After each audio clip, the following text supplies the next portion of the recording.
Então estamos iniciando aqui mais um tema importante, é uma série que já destacamos no começo, mas vamos repetir aqui, Check-up Espiritual Parte 1. É uma série revisão de vida, assim como nós fazemos a revisão do carro, quando vamos viajar, quando você precisa ver se está tudo certinho, você faz um check-up lá no médico, você faz vários exames. Então, esse check-up é uma expressão, né, que você faz uma avaliação geral, e essa é a parte 1, até a continuação depois no próximo vídeo, não percam.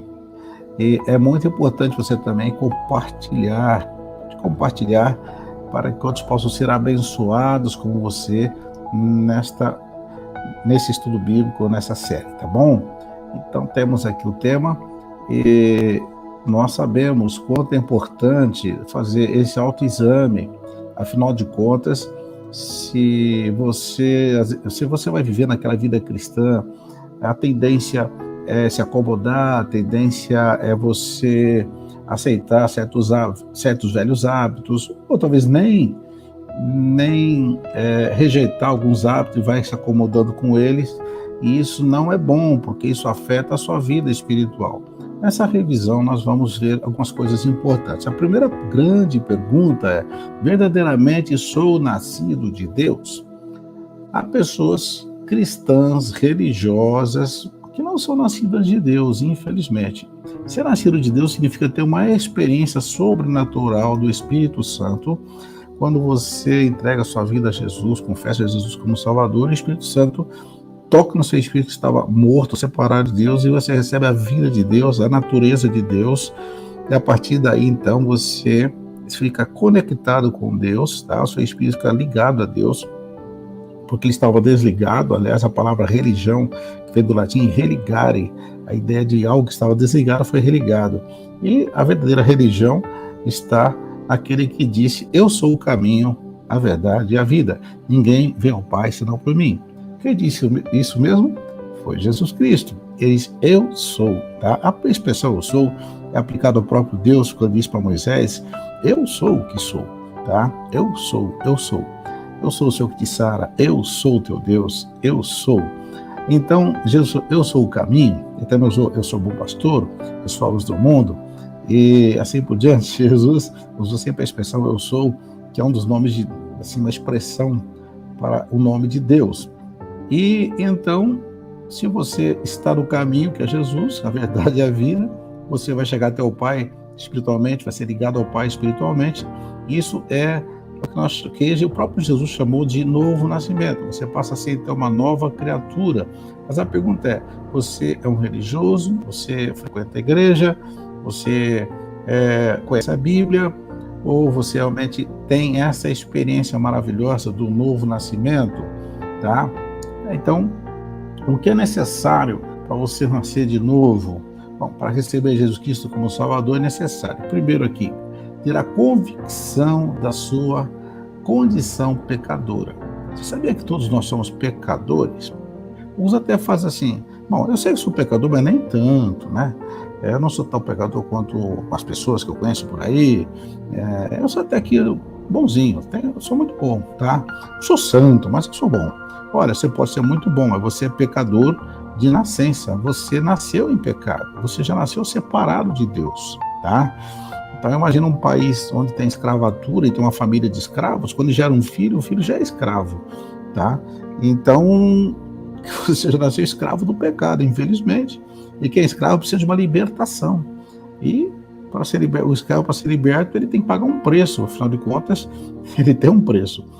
E Jesus pagou o preço, por isso você agora pode deixar de ser escravo. Mas você tem que reconhecer: eu sou escravo do pecado. Essa é a sua condição pecadora, escravo do pecado. João capítulo 8, Jesus afirmou: todo aquele que comete pecado é escravo do pecado. Tá? Mas conhecereis a verdade vos libertará. Outro ponto importante é você, já que você tem consciência dos seus pecados, tem que ter arrependimento. A palavra arrependimento significa você sentir tristeza profunda pela sua condição pecadora. Você não pode se acomodar achando que isso é normal. Você tem que saber que isso afeta primeiramente o coração de Deus, porque Deus fez você para para você estar conectado à vontade dele, mas o pecado é exatamente contrário à vontade de Deus. O seu pecado diz assim: seja feita a minha vontade e não a dele, a de Deus, tá? Então, aí o pecado ele vai crescendo em você. Quanto mais você faz a sua vontade, na vontade de Deus, mais pecador você fica. Porque exatamente o pecado é fazer algo que desagrada a Deus. Então, quando você tem essa convicção e arrependimento de ter vivido uma vida longe de Deus, separado de Deus, fazendo a sua vontade, não a vontade de Deus, isso te dá uma tristeza profunda, que a Bíblia diz que é arrependimento, tá? Então, há vários tipos de tristezas no mundo. A Bíblia diz que a tristeza segundo o mundo, ela vai trazer a morte, mas a tristeza segundo Deus vai trazer arrependimento para a salvação. Então, é muito importante você avaliar. Eu passei por essa experiência do arrependimento, eu fiz apenas uma confissão de boca, uma confissão intelectual, aquela oração do pecador: ah, Senhor, reconheço que sou pecador, eu nasci em pecado, eu te recebo como Salvador, perdoa meus pecados. Mas isso pode falar da boca para fora. Tem que ver se no seu coração realmente você sentiu profunda tristeza por todas as suas mentiras, por todos os seus enganos e por toda a desobediência, toda a rebeldia da sua vida. Era que você for uma pessoa bem moralista ou bem moral, assim, uma pessoa de boa moral, de boa conduta, mas você tem pensamentos ruins, intenções ruins, você, por mais que se esforce, você não vai conseguir salvar a si mesmo. Então, arrependimento dos pecados e agora, depois que tem esse arrependimento, uma confissão baseada na fé do seu coração. Em Romanos capítulo 10, versículos 9 e 10, diz claramente: olha, se confessarmos a Jesus como Senhor e Salvador, crendo que Deus o ressuscitou dentre os mortos, você vai ser salvo. Porque com o coração se crê para a justiça e com a boca se faz confissão para a salvação. Tá? Então é necessário uma confissão. Por que a confissão? Porque a confissão acompanha a fé, o comprometimento com Deus. Porque, na verdade, Deus vai fazer uma aliança com você. Nós vamos falar daqui a pouquinho sobre aliança. E vamos dar um exemplo da aliança conjugal. Um homem só se torna esposo de uma mulher, né? E a mulher é esposa desse homem, se houver uma confissão. Diante de uma autoridade que tem fé pública, por exemplo, um juiz de paz, onde ele pergunta: você aceita essa mulher? Você ama essa mulher? Eu amo. Você acha ela linda? Ela é linda. Você aceita como legítima esposa? Ah, não sei, eu vou pensar. Você está na hora. Bom, então não vai ter casamento. Tem que ter uma confissão, tem que ter um sim. Deus vai fazer uma aliança com você. Então, essa confissão é muito importante. Por isso, uma confissão baseada na fé do seu coração. Você crê que Jesus Cristo é o seu Salvador. Você crê que você precisa de um Salvador. Você crê que Ele é o seu Salvador, o único e suficiente Salvador. Crê de coração. Bom, a Bíblia diz: se você confessar Jesus como Senhor, e confessar como Senhor significa colocá-lo em primeiro lugar na sua vida, tá? Naquele tempo de Paulo, quando escreveu essa carta aos Romanos, era um tempo em que havia o senhor dos escravos. As pessoas, era um tempo de escravatura, as pessoas eram vendidas ou eram submetidas à escravidão como despojo de guerra, e então o senhor mandava. O senhor não pede por favor, ele manda. E o escravo não tem salário, não tem direitos, não tem voz, tá? A partir de que você faz isso como senhor, você passa: bom, senhor, estou me anulando, e a partir de agora Jesus Cristo passa a mandar na minha vida e governar a minha vida. Se você governa a sua vida, tem uma coisa errada. Você tem que ser dirigido pelo Espírito Santo, porque ele sabe como que é o governo e o reino de Jesus, né, dentro da sua vida, para você poder então buscar em primeiro lugar o reino de Deus e a sua justiça. E assim, é lógico, as demais coisas serão acrescentadas. A primeira coisa que vem é a salvação, tá? E também é necessário entender que jamais ninguém poderá alcançar essa vida espiritual por obras ou méritos humanos. Tem muita gente falando assim: eu vou ser salvo porque eu sou muito bom, você sabe o que eu faço, sabe? Olha, a gente vai inventar muitos artifícios, há muitas pontes quebradas, mas nenhuma chega até Deus. A única ponte que chega se chama Jesus Cristo. Por isso que ele disse: eu sou o caminho, a verdade e a vida. Eu sou o único mediador entre Deus e os homens. Então, ele é o caminho. Mas como que eu vou ser salvo, então, se ele está tão distante? É pela fé. E essa salvação é recebida não por méritos, não que você merece, ou por obras que você faça, mas a salvação é recebida somente pela graça de Deus por meio da fé. Efésios 2, 8 e 9, diz: pela graça sois salvos mediante a fé. Isto não vem de obras para que ninguém se glorie. Amém? É pela graça. Não é de graça, porque foi pago um alto preço, mas pela graça. Significa que se você não precisa pagar, não é porque não vale nada. Você não precisa pagar porque já foi pago.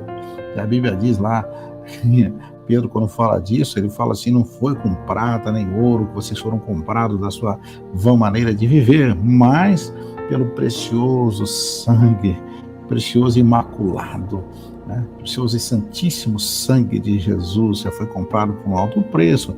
A salvação foi caríssima, custou a vida do Filho de Deus, ele morreu no seu lugar. E agora você recebe essa vida eterna, essa vida maravilhosa, essa bênção, pela graça de Deus, não por suas obras. Não há nada que você possa fazer, nada. O que você precisa fazer para Deus amar mais você? Nada. Se você errar, Ele te ama. Se você não errar, Ele te ama. Se você obedecer, Ele te ama. E se você não obedecer, Ele te ama. A questão é, se você não obedecer, não desfruta do amor dEle, não desfruta da comunhão dEle, não desfruta das bênçãos dEle, mas Ele continua te amando. É pena que você não desfruta do amor dEle. Deus ama a todos. João 3,16 é tão conhecido. Deus amou o mundo de tal maneira.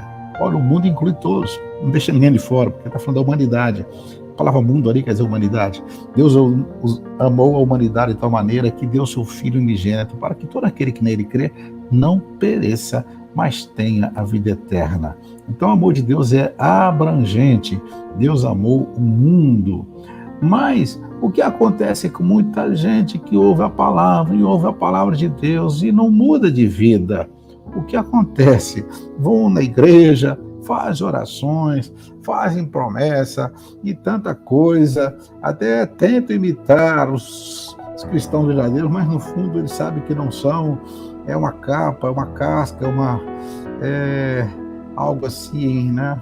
Que é uma máscara, vamos dizer assim.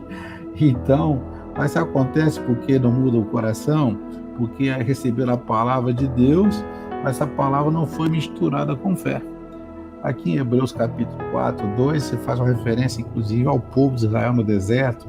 Os israelitas, quando saíram do Egito, indo para Canaã, por que morreram no deserto? Eles ouviram a palavra de Deus, eles ouviram as boas novas na época, que foi passado através de Moisés, que tinha uma comunicação direta com Deus, foi o maior dos profetas que já existiu, né?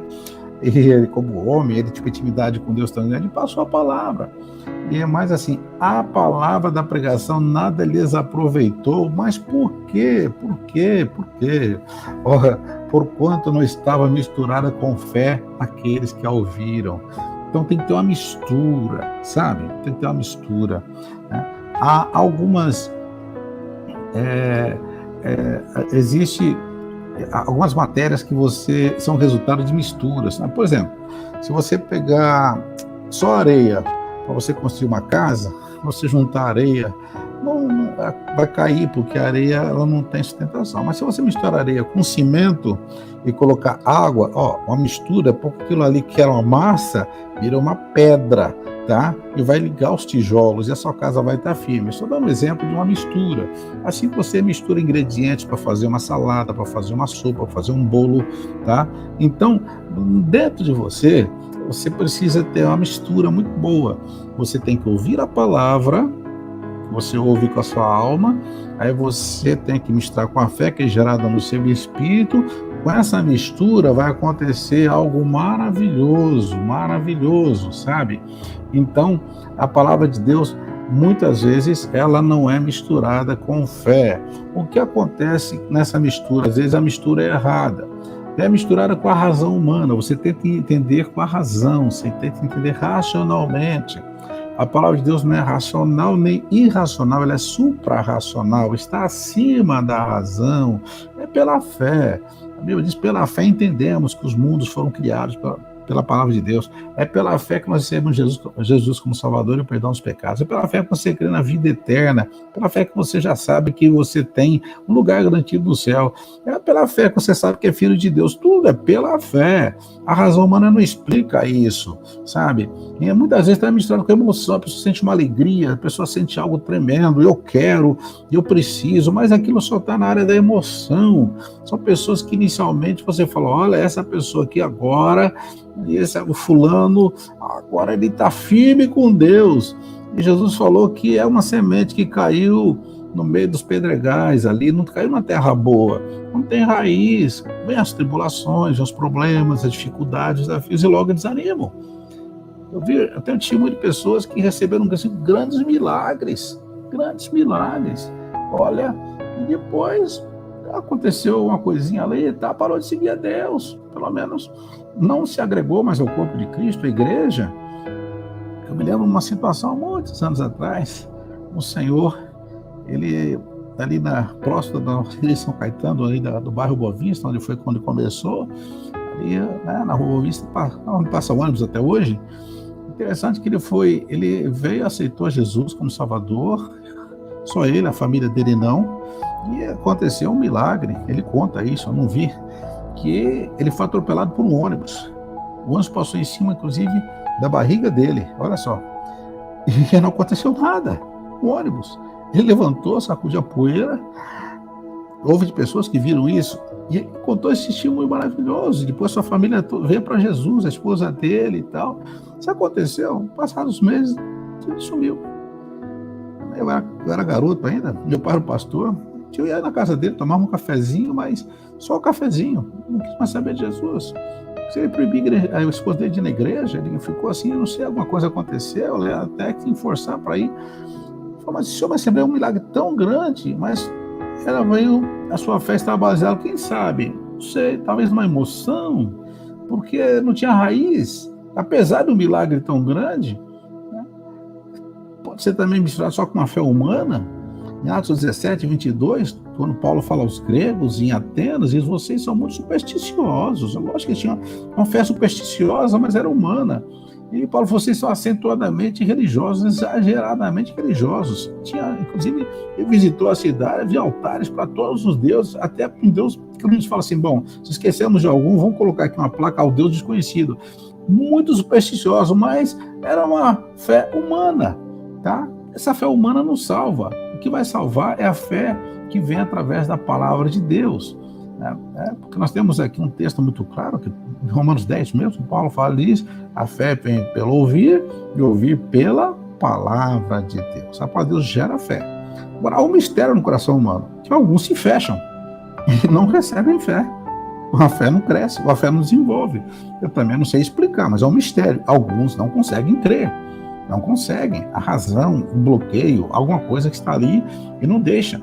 Mas nós vamos ver aqui que em Efésios 2:8, né, que é a palavra de Deus para produzir o novo nascimento, então ela precisa ser misturada com a fé que vem de Deus. Amém? Não é qualquer fé, tá bom? E também é necessário que uma revelação espiritual.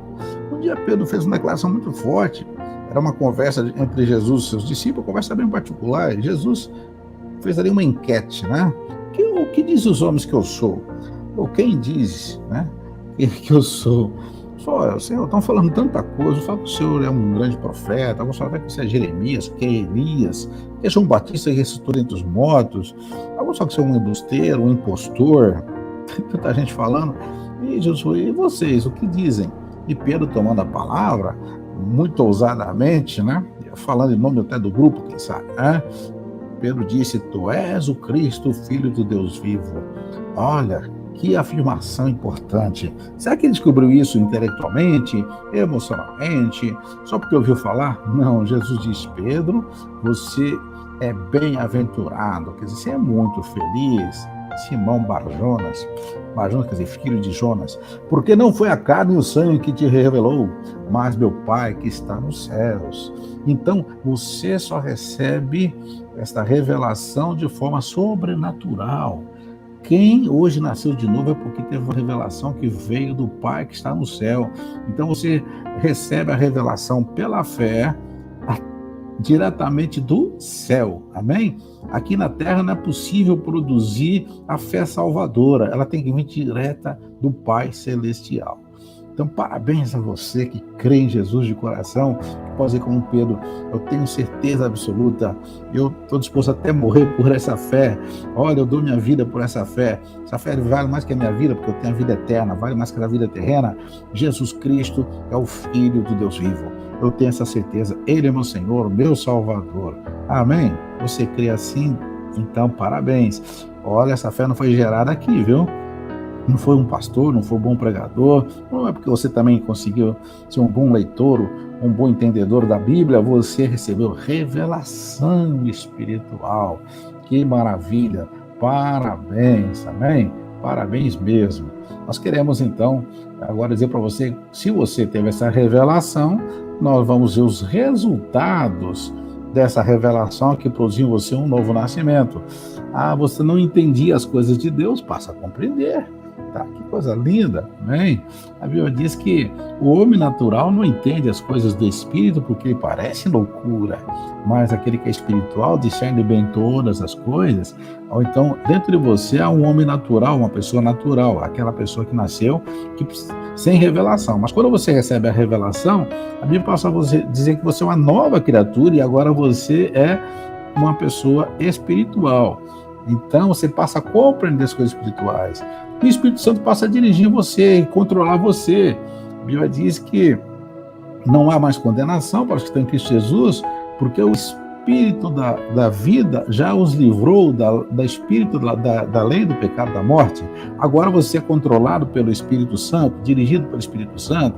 O mesmo capítulo Romanos 8 diz também, tudo que aquele que é guiado pelo Espírito de Deus, esse é o Filho de Deus. A pergunta é, quem guia você? É você mesmo? É o Espírito Santo. O Espírito Santo também só guia você se você permitir. Ele não força você, ele não violenta a sua vontade, ele permite, ele conduz, ele dá uma direção e você tem a opção de seguir ou não seguir. Mas se você é nascido de Deus, você tem o Espírito Santo, então agora dirigindo você, controlando você, e isso é o melhor que você pode fazer, porque a vontade de Deus é boa, perfeita e agradável. Outra coisa, agora você não vive mais pecando habitualmente, você está livre. Antes você era escravo do pecado, você falava assim, eu não quero mais fazer isso, mas fazia. Eu não vou fazer mais o mal, mas fazia. Agora você não vive pecando habitualmente, você está livre. Você pode pecar acidentalmente, é lógico, pode acontecer que você ainda está num corpo corruptível, você ainda está numa condição humana suscetível ao pecado. Porém, se você pecar, você fica muito mal, porque o pecado não é gostoso para quem nasceu de novo. Ele é muito bom para a carne e para quem ainda é carnal, para quem é natural. Ele gosta de pecar. Alguns até acham muito gostoso pecar, acham normal pecar, mas quem é nascido de Deus, o pecado é horrível. O pecado dói. Quando você faz uma coisa errada, dói. Você fala, eu não podia ter feito isso, não podia ter feito. Que coisa horrível. Desagradei o Espírito Santo, entristeci o Espírito Santo, entristeci pessoas, magoei pessoas. Aí você, então, sente um profundo arrependimento, você corre lá e confessa ao Senhor. Confessa admitindo que você errou. Aí o sangue de Jesus te purifica de todo o pecado. Você volta a ter aquela paz gostosa, aquela paz gloriosa com Deus. Então, nesse caso, se você nasceu de Deus, não tem mais prazer no pecado, não vive habitualmente no pecado. Olha, vai fazendo o seu check-up. Tá? Você compreende as coisas espirituais ou você é mais aquela pessoa que não entende nada da palavra de Deus, só entende o que as outras pessoas falam? Né? Nós sempre, às vezes, precisamos de alguém para nos explicar a palavra de Deus em alguns aspectos, mas há uns fundamentos que você tem que ter que não depende de explicação humana. Alguém precisa convencer você que você é nascido de Deus, isso não tem como, né? É o Espírito Santo que convence você e ele que confirma você, tá bom? Outra coisa importante, você passa a ter uma vida plena e abençoada. Em João capítulo 10, versículo 10, eles falam assim, olha, eu vim para que vocês tenham vida abundante. Vida abundante significa vida plena, completa, abençoada, não falta nada. Efésios 1:3, que está aqui também foi mencionado, olha, Diz assim: vocês já foram abençoados com toda sorte de bênçãos espirituais nos lugares celestiais em Cristo. Você que nasceu de novo já está plenamente abençoado. Já tem todas as bênçãos. Agora você só vai desfrutar das bênçãos, tomar posse das bênçãos. Elas já estão depositadas, você já tem um crédito. Uma coisa fala assim: eu te coloquei um dinheiro na conta na sua conta bancária. Mas você não está desfrutando ainda, porque você tem que sacar esse dinheiro, ou você tem que usar esse saldo, esse valor que já está ali. Você já tem um saldo positivo nos céus. Todas as bênçãos espirituais de Cristo já são suas. Você só vai tomando posse pela graça de Deus, né? Que vem pela graça e pela fé. Amém?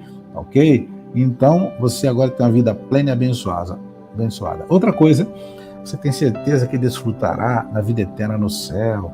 João 3,16, todo aquele que nele crê não vai perecer, mas terá a vida eterna. Ou melhor, João 3,16 fala, tem a vida eterna, né? Se terá, seria futuro, mas tem. Você já desfruta aqui na terra uma vida eterna que vai continuar no céu, mas já começa agora. Você já está na eternidade. Filipenses 3 fala da esperança, da vida eterna. Nossa pátria não é aqui, nossa pátria é no céu.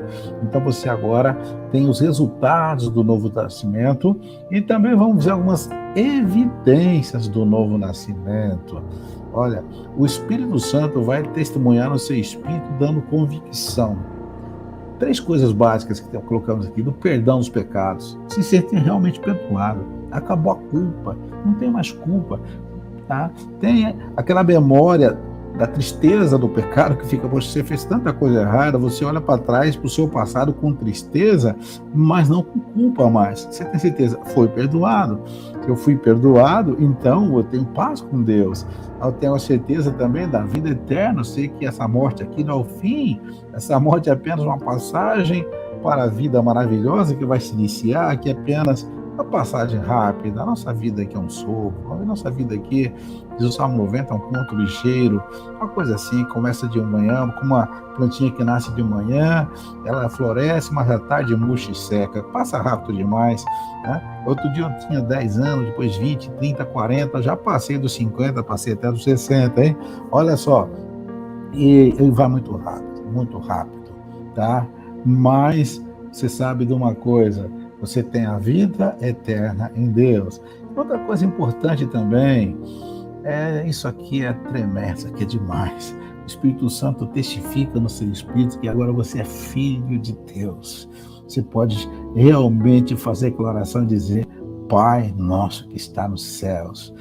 Você pode até ser mais específico: meu Pai, Pai celestial, Pai maravilhoso, Pai da glória. Só chama de Pai quem é filho, tá? Há muitos deuses, muitas religiões, eu vou citar aqui, isso até de ética, mas nenhum deles se coloca como Pai, né? Coloca apenas como poderoso e tal, e a pessoa tem que seguir ele, senão ele tem as ameaças todas, né? Acho que as religiões quase todas são do medo, então de promessas fantasiosas.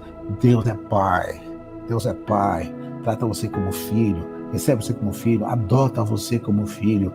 E o Espírito Santo traz essa convicção. Não é ninguém que te convenceu isso, só o Espírito Santo lhe pode dar a convicção. Romanos 8,16.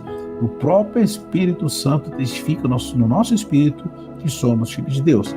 Ele confirma isso, tá? Então, por exemplo, você sabe quem é seu pai, quem é sua mãe. Provavelmente sim, se você pode conhecê-lo. Por quê? Só porque está num papel? Também, está lá no registro. Mas que há testemunhas disso. Há testemunhas que viram você nascer, testemunhas que viram sua mãe grávida, você é filho dela. E se você for adotado, as testemunhas viram você sendo adotado. Então, o Espírito Santo testifica porque é testemunha daquele momento que você foi adotado por Deus quando recebeu Jesus como Salvador. E ele, se ele é testemunha, o que ele faz? Ele testifica. Por isso a palavra testificar, que é parecida ao sinônimo de testemunhar, é o testemunho do Espírito. Só pode dizer que você é filho de alguém quem é testemunha disso, tá? Olha, você realmente é filho. Eu tenho dúvidas. Não tenho dúvida. Você realmente é filho do fulano. Por quê? Porque eu estava lá, eu assisti, eu fui lá. Agora, é possível assistir o parto, né? Eu fui ver o parto dos meus netos. É interessante você ver ali o momento que a criança, no momento da concepção, né? E é um negócio maravilhoso. Então, nós somos testemunhas de um nascimento o Espírito Santo também é testemunha do seu nascimento espiritual. E ele confirma no seu espírito. Que maravilhoso. Bem, o que mais acontece? Bom, como já falamos, você não vive mais na prática do pecado. Só por quê? Agora tem uma explicação. Porque a lei de Deus está escrita no seu coração. Não é só porque você leu na Bíblia ou porque falaram para você. É lógico que também está na Bíblia, a Bíblia confirma, mas a lei de Deus é escrita no seu coração. E como que é isso? É porque você passa a ter um conhecimento espiritual do que é certo e que é errado. Que a Bíblia diz, o homem espiritual discerne bem todas as coisas, que ele é capaz de discernir o bem e o mal. Agora sim você pode discernir corretamente, tá? Antes você estava enganado, achava que estava certo, mas estava errado. Agora você sabe que é certo e que é errado. Então, por quê? Porque a lei de Deus está escrita no seu coração. Nós temos esse texto de Jeremias aqui, Jeremias 33, que está aqui de uma maneira mais, assim, colocar o texto completo, diz, esta é a aliança que farei com o meu povo depois daqueles dias, está falando daqueles dias que Jesus viria, como já veio, declara o Senhor, porei a minha lei no íntimo deles, e a escreverei nos seus corações, serei o Deus deles, eles serão o meu povo. Olha só, Deus escreve no seu coração, amém? Então é algo interior, algo particular, algo íntimo. A lei de Deus está no seu coração. Por isso você, quando quebra a lei, imediatamente você sabe que quebrou a lei. Você fala, eu fiz algo errado. É porque você não sabe exatamente o que foi, mas você sabe que fez algo errado. Por quê? Lá dentro de você é como se fosse um sinalzinho vermelho, um sinalzinho um sininho, alguma coisa que toca. Fala, está errado. Aliás, em Colossenses capítulo 3 diz assim, que a paz de Cristo seja o árbitro em vossos corações. O que o árbitro faz? Ele aponta o erro, é isso mesmo? Se um árbitro, por exemplo, num jogo de futebol, de vôlei, basquete, ou numa competição qualquer que tem um árbitro, ele não fala nada porque está tudo certo. Mas se ele apitar, é porque tem uma coisa errada. A paz de Cristo, ela tá, você tem paz, está tudo certo, tudo certo. Se a paz sumir, se ela por acaso desaparecer, não quer dizer que você deixou de ser filho, não. Mas só quer dizer que você fez algo errado, tem que consertar. Onde que eu errei? Eu perdi a paz. Então aqui nós temos esse texto maravilhoso. Ele já escreveu no seu coração. E temos uma coisa, algo que você não precisa aprender de ninguém. Porque você vai conhecer o Senhor, não porque ouviu falar, mas por uma experiência própria. Tá? Ninguém mais ensinará ao seu próximo, né, ao seu irmão, dizendo, conheça o Senhor, porque todos eles me conhecerão. Quem nasceu de novo conhece o Senhor, de uma maneira particular, totalmente íntima, que só você pode explicar. E Deus diz assim, porque eu lhes perdoarei a maldade, não lembrarei mais dos seus pecados. Olha que coisa forte que acontece. Que obra maravilhosa do Espírito Santo. Você conhece o Senhor por experiência pessoal, não de ouvir falar, não porque seu pai era assim, sabe? Eu já ouvi expressões assim, por que você está nessa religião? Olha, eu nasci nessa e morro nessa. Mas por quê? Porque meu pai era assim, minha avó era assim, mas é a sua convicção? Não, eu não sei. Eu só sei que meu pai e minha mãe, minha avó, minha bisavó, olha, o Senhor, você não conhece a Deus por experiência própria, nem só ouviu falar, aqui não, conheço o Senhor porque eu tenho uma revelação do Espírito Santo e ele escreveu as suas leis no meu coração, hoje eu tenho testemunho do Espírito e tenho certeza também que ele perdoou todas as minhas maldades e não se lembra mais dos meus pecados. Coisa maravilhosa se desfrutar dessa paz espiritual. E agora, então, fechando aqui o nosso check-up. A pergunta é, se você permanece na fé, vivendo pelo Espírito, ou você já caiu da graça? A pergunta tem que fazer para você mesmo, um autoexame. O texto que a gente lê muito na ministração da ceia do Senhor, quase sempre lê 1 Coríntios 11, diz assim, examine-se o homem a si mesmo, antes de comer do pão e beber do cálice. Lembra dessa parte? Então, esse exame não é só no dia da ceia do Senhor. Esse exame é todo dia. Eu estou na graça, eu estou na fé, eu estou na carne, eu subi, eu desci, eu estou vivo mesmo. Como que é, né? Então, a pergunta é, permaneço na graça de Deus? E Paulo fala aos Gálatas de uma maneira muito severa, ele está indignado. Ele fala, admiro-me de que vocês estejam abandonando tão rapidamente aquele que os chamou pela graça de Cristo para seguir outro evangelho. Era um outro evangelho, falsificado. Vocês que procuram ser justificados pela lei, separaram-se de Cristo, caíram da graça. Olha, e Paulo até diz, vocês estavam indo bem. Aconteceu algo no meio do caminho, teve algum acidente de percurso, vocês começaram a seguir um outro evangelho e voltaram para a lei não salva, a lei apenas aponta o pecado. Jesus veio para cumprir a lei, mas ele veio para que essa lei, as transgressões da lei caíssem sobre ele. Nós somos salvos pela graça de Deus. Amém? Amém. Pela lei veio o conhecimento do pecado, mas a graça e a verdade vieram por Jesus Cristo. Os gálatas estavam voltando para a lei, dizendo assim, não, você é salvo pela lei. Por causa da circuncisão, por causa de guardar o sábado, por causa de fazer isso, aquilo, coisa do judaísmo. Assim, olha, isso você pode até fazer, mas isso não salva. Vocês caíram da graça. Somos salvos pela graça de Deus. Então, aí em 2 Coríntios 13:5, ele faz também um desafio para aquela igreja. Os coríntios estavam ali na igreja, os coríntios estavam cantando, louvando, adorando, mas ele fala assim, examinai-vos a vós mesmos se permaneceis na fé. Provai-vos a vós mesmos. Ou não sabeis quanto a vós mesmos que Jesus Cristo está em vós? Quer dizer, você tem essa convicção de verdade? O Espírito Santo não testifica? Se não é que já estáis reprovados.